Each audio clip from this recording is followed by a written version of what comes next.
নমস্কার, আমি সঞ্চিতা। ফাইন্ডিং বুক চ্যানেলে আপনাদের স্বাগত।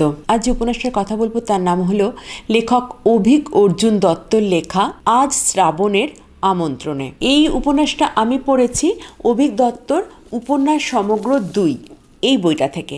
এই বইটা বুক ফার্ম থেকে প্রকাশিত হয়েছে আর এর দাম হচ্ছে 375 টাকা।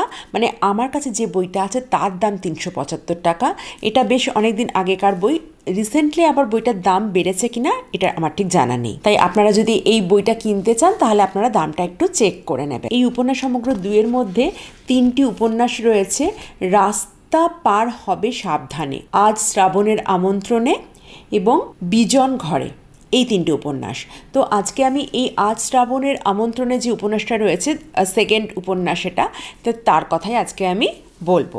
কলকাতা থেকে 200 কিলোমিটার দূরের একটি মফস্বল শহরের ঘটনা।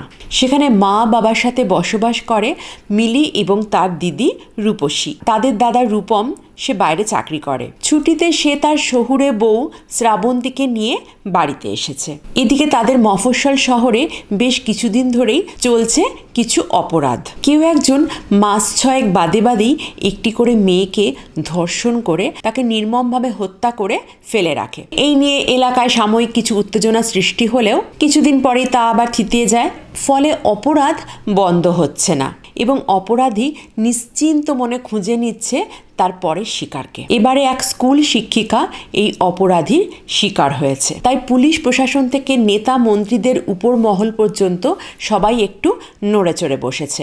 সাধারণ মানুষও বিক্ষোভ শুরু করেছে। এইদিকে সেই স্কুল শিক্ষিকা হলো রূপমের প্রাক্তন প্রেমিকা। তাই এই খবরে রূপমও অত্যন্ত বিচলিত হয়ে পড়েছে। তার স্ত্রী শ্রাবন্তীর কাছেও কিন্তু তার এই প্রাক্তন প্রেমের ঘটনা চাপা থাকেনি আর। তাদের বাড়িতেও পুলিশের আনাগোনা শুরু হয়েছে। শেষ পর্যন্ত অবশ্য আসল অপরাধী ধরা পড়ে। লেখক এখানে একটি সামাজিক উপন্যাস লিখেছেন, একটি পরিবারের কাহিনী। সেখানে একটি স্কুল পড়ুয়া ও একটি কলেজ পড়ুয়া মেয়ের গল্প রয়েছে। স্কুল পড়ুয়া মেয়েটি অর্থাৎ এই মিলি, সে হচ্ছে অত্যন্ত প্রাণবন্ত একটি মেয়ে। সে তার ডায়েরিতে লিখে রাখছে তার রোজকার দিনের ঘটনা।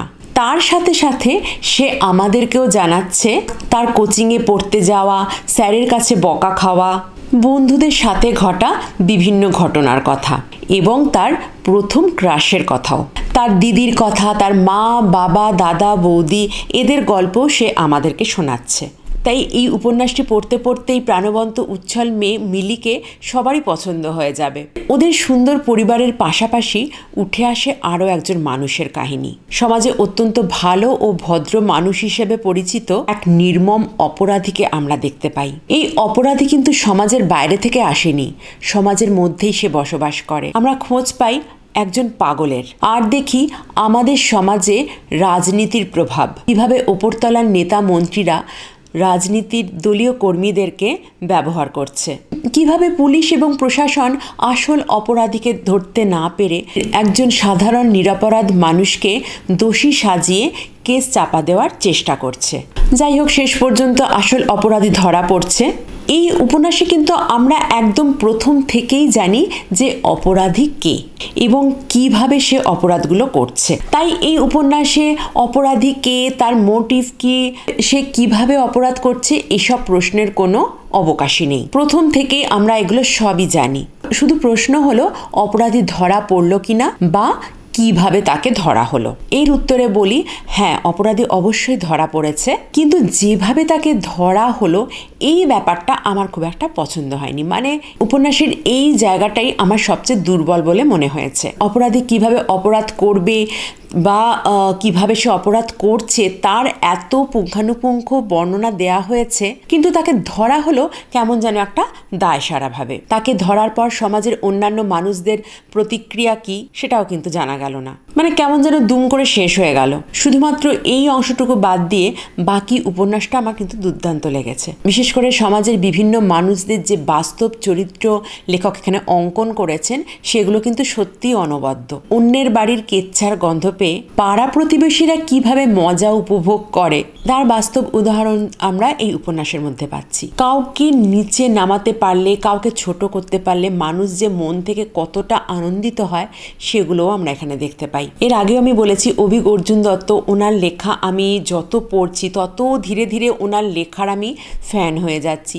তো এই উপন্যাসটাও কিন্তু সেরকমই আমার ভীষণ ভালো লেগেছে। শুধু যে জায়গাটা বললাম যে ওই অপরাধীকে ধরার যে জায়গাটুকু, ওই জায়গাটুকু আমার অতটা পছন্দ হয়নি, কেমন যেন দায়সারা মতো মনে হয়েছে।